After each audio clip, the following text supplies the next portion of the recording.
Hi Founder fans, Jason here, and today's founder is Richard Richardson, and we'll be discussing his snow campaign.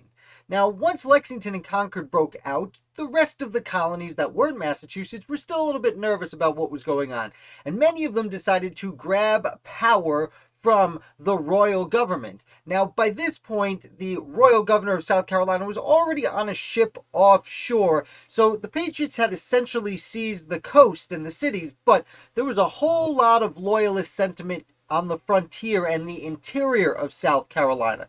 That's why the soon to be state of South Carolina and its militia decided to oust these loyalists, and they chose Richard Richardson to head up this event. Now, Richardson had already served in the militia for decades. He was already 71 years old, making him older than most of the Patriots at the time, and he had already been in the militia for most of his life. He's most notable for having served in the Anglo-Cherokee War that happened a few years beforehand, but at this point, Richardson is promoted to Brigadier General in the South Carolina militia, and he sets off west to clear the frontier of any loyalist sentiment. Now, on his way, he leaves with about 1,000 men. And while he's out there, he raids several towns. But as he's traveling, frontier patriots who were outnumbered and felt isolated ended up flocking to him. So his numbers just swell as he goes out west towards the South Carolina frontier. Eventually, there are several battles or skirmishes, it's better to say, but everything comes to the point of the Battle of Great Cane Brake. The Battle of Great Cane Brake is when Richardson sends a detachment under Colonel William Thompson to surprise approximately 500 loyalists at dawn. This is successful. He captures them, really removes most of the loyalist sentiment from South Carolina for a substantial portion of the war. That's not to say that the British Army would not come through South Carolina or that there would not be any more battles, but this is a pretty early, sweeping arrest, basically, of most loyalists. Now, on the way home, unfortunately, there is a snowstorm.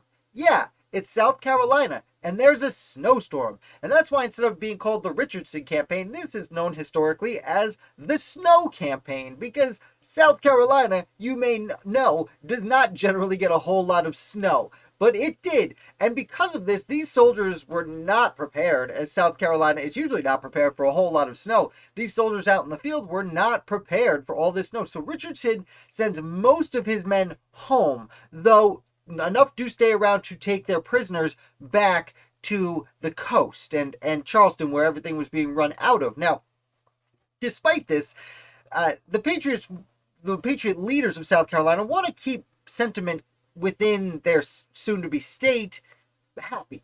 So they basically release these prisoners almost immediately. So the Snow Campaign is essentially for naught, but it does make a statement to loyalists in South Carolina. We are serious. Shut your mouth and get on board.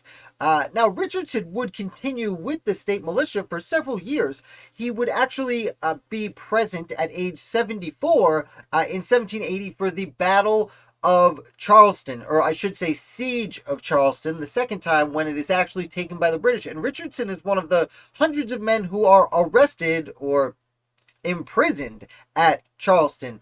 Granted, at this point, the gentleman is not only in his mid-70s, but already of ill health, and the British release him almost immediately. They're kind of pointless to hold. He's a brigadier general, but they're not going to exchange him for anyone because his age and health, and they essentially sent him home to die, which sadly is what happens. He goes home and passes away just a few months later, mostly due to increasing age, especially at the time. 74 was fairly old for gentlemen at the time. But that's the story of Richard Richardson, one of the best names of the American Revolution, I might add. If you learned anything today, do me a favor, hit like so more people can find out about the channel, learn along with us, and if you're new here, subscribe, because I put out videos about the American Revolution 7 days a week. I'll be back with another founder for you tomorrow.